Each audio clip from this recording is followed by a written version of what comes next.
Yes, and welcome to Vasili's garden, folks. I'm out at my peach tree having a look at this to see how it's going now. I've been spraying this tree every month from the beginning of autumn to control leaf curl and hoping we don't get it this spring season, or very little of it.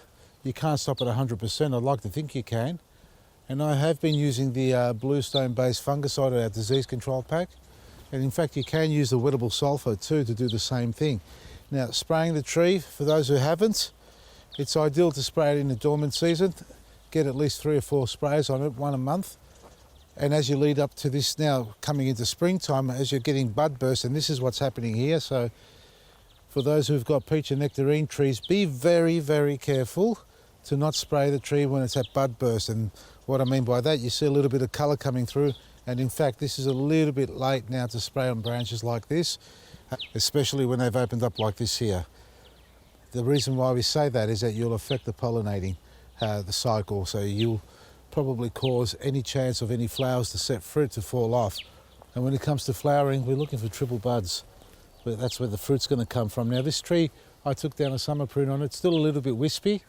And I don't expect to see, oh, there is a triple bud here, look at that. That's what we're talking about. That's where you're going to get your fruit from. So have a look around your tree and see if you can find those, and there'll be plenty on the tree, hopefully, and I can see a few, even though I haven't got my glasses on, so they are pretty obvious.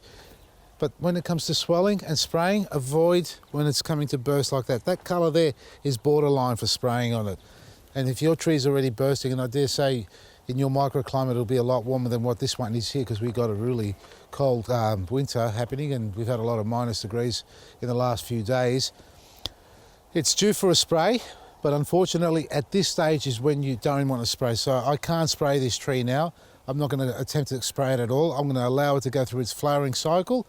And once it's set its fruit and we can see the fruit growing, we can apply another spray after that. Either you like the disease control pack or the sulfur pack, the wettable sulfur. They're both available on our website if you haven't got any, and they're heavily discounted as well, folks. So leaf curl, don't let it get out of hand on you. If you start to see leaves curling up, and that's the blistering of the leaves discolouring, they go bright red, remove them off the tree. Anything that falls on the ground, take it away. We'll talk about that as the season progresses. But for now, if your trees are bursting into flower like this, avoid spraying. If you've been spraying it, great. If you haven't, wait for the flowers to finish and set fruit, and then start resuming into your sprays again on a monthly basis if need be. Check out our website, vasilisgarden.com, and if you're watching it just as we've uploaded it, tune over to 3AW. It's a 6:30 a.m. start till 8 a.m. gardening show with Darren James and myself.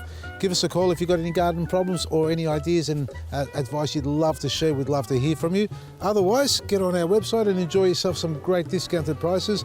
Our seeds are $2 a packet. Take advantage, because they will end in about a day or so, and then you won't be able to get them that cheap again. So, vasilisgarden.com. Otherwise, have a wonderful day. From me, Vasili, Maresi.